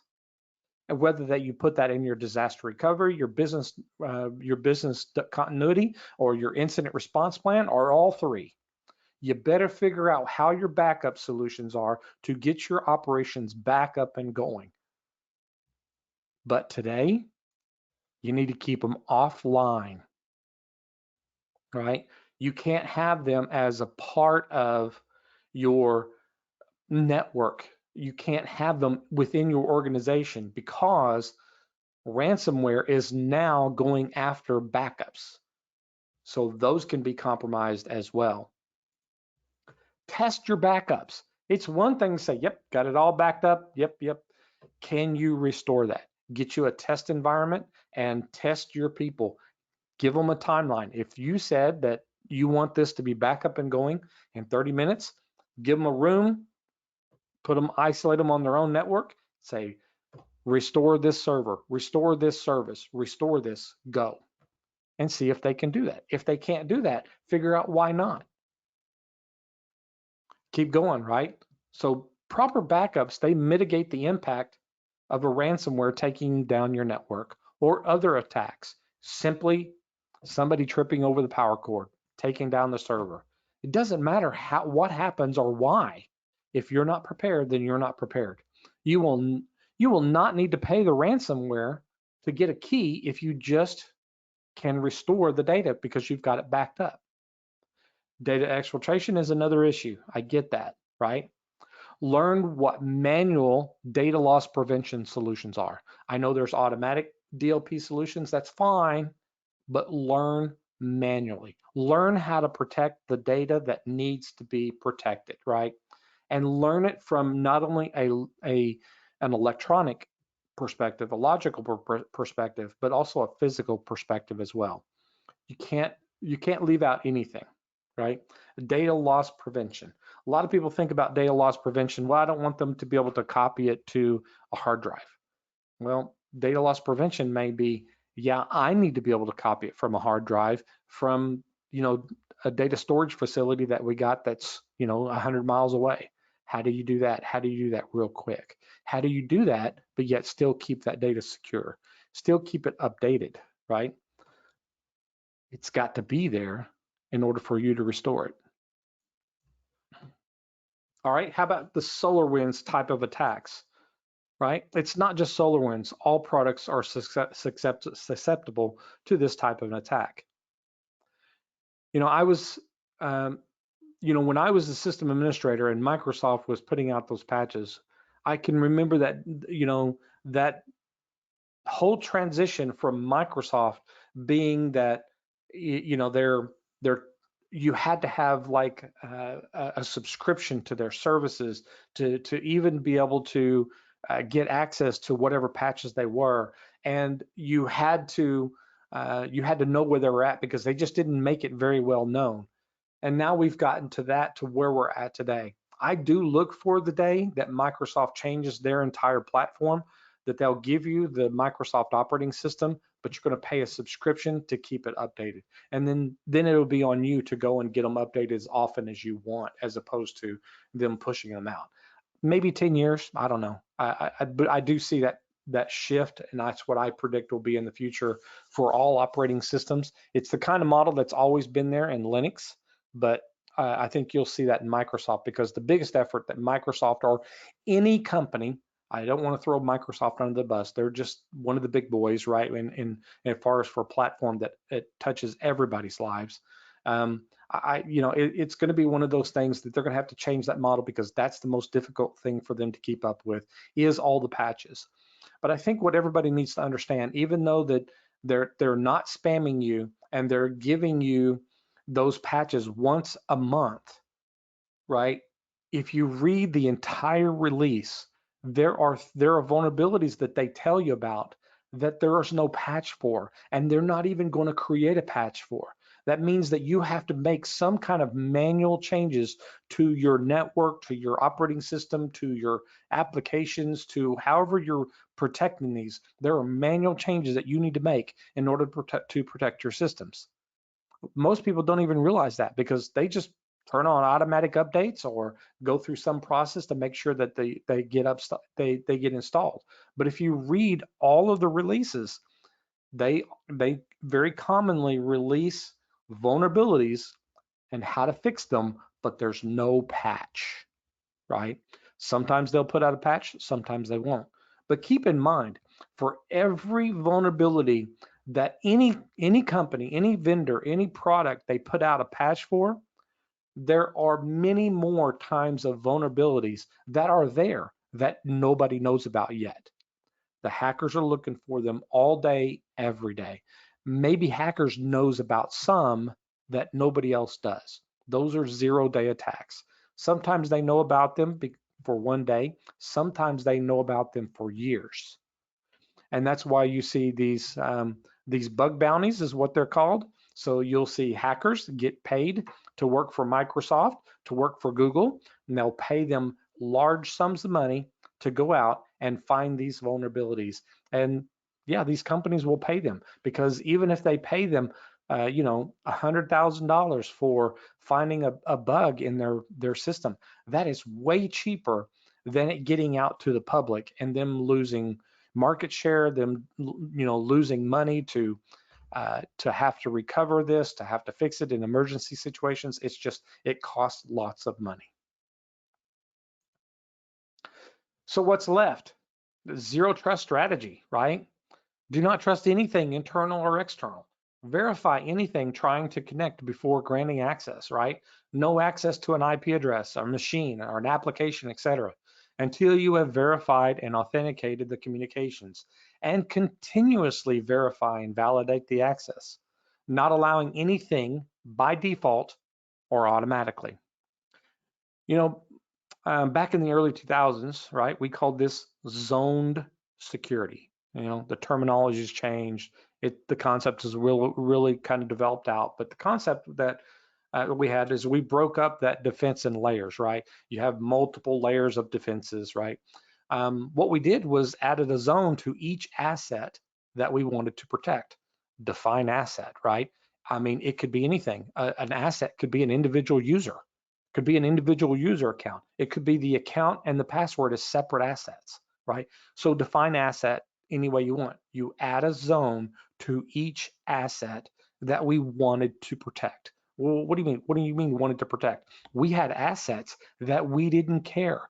They were labs, right? They were intended to play. They were intended to do whatever it is that they do. So there was a different level of security for that zone, right? And they were restricted by, those type of zones were restricted from even communicating, being able to communicate to other more protected zones, right? So basically creating multiple layers for each network, system, application, data set, etc. We did this by documenting the systems. You cannot connect to any network until you define what that is by showing what other systems had to be connected by network, IP, protocol, ports, applications, and explicit authentication that then rejected all others by default. That was internal traffic as well as internet traffic. Yes, what that means then is you find what port, what protocol, what IP addresses that the Microsoft update servers are, and you build a network path just for your systems to be able to communicate to Microsoft to be able to get their patches and updates. Otherwise, if it was like my top secret classified systems, they were not allowed to talk to Microsoft to get automatic updates. We had to manually go and download them, verify that they were not infected, and then manually go and install them on each and every machine that we had. Yeah, that's the way you did it. Well, this only works if you document everything and audit this on a regular basis. IT administrators, and I understand this, they hate this and says that it's too much and it's not needed. I bet your executives would feel differently about you taking and doubling the amount of hours it takes to implement new technology solutions, new applications, right?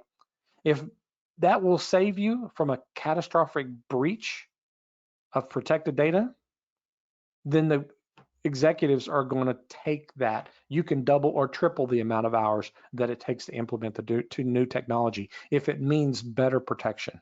And I'm not even talking about adding any security yet. Nothing is going to stop attacks, but not monitoring, not auditing, not alerting, not logging will get you owned by hackers. Zero trust is not a technology that you can buy. No software solution to install. No one can sell you zero trust. You must use the already existing technology and must be implemented with a zero trust strategy, right? It's a whole new thought process.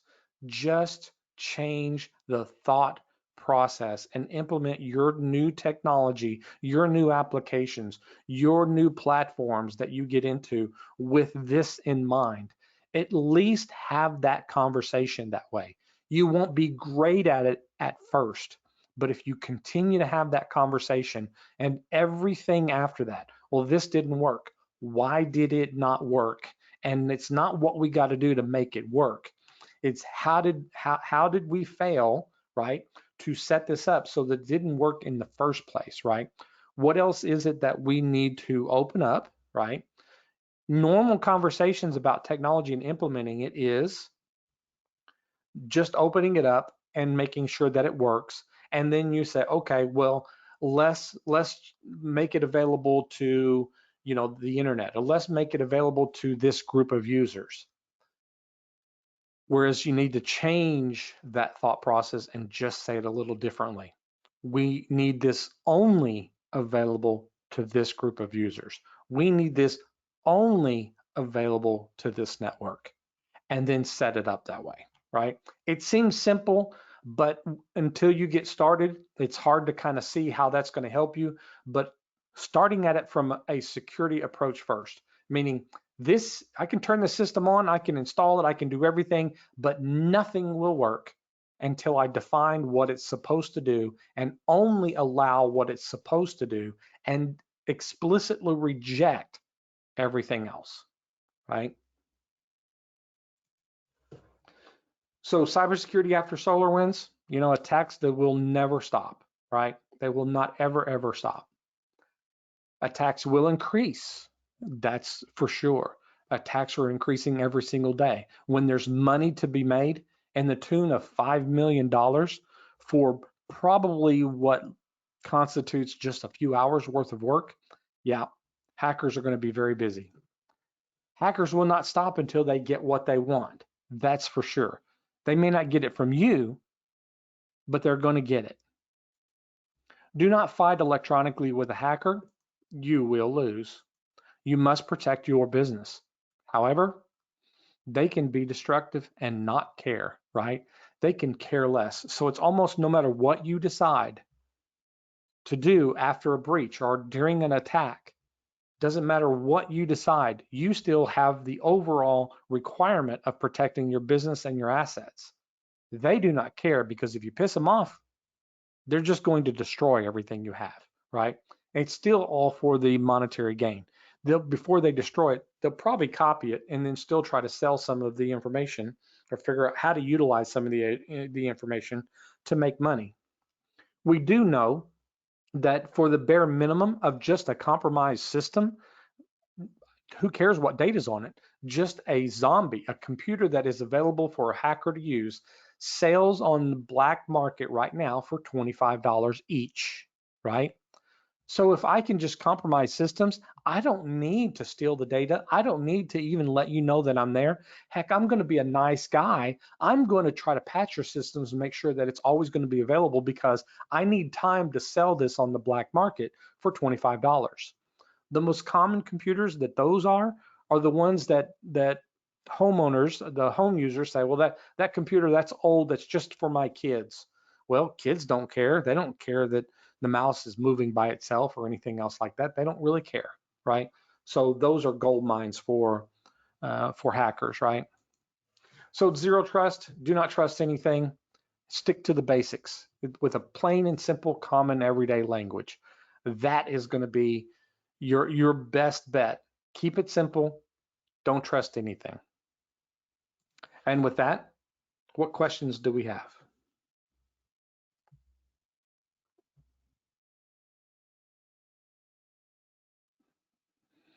And I appreciate everybody being here today and listening to me talk. Hopefully you gained a little bit out of this between myself and Matt. You know, we both are kind of in the response side of it. I'm dealing more with hackers. He's dealing more with the disasters, but good stuff for today. Thank you so much, Calvin. I don't see any questions in chat or our question segment. Does anybody have anything they want to ask Calvin that they didn't get a chance to type?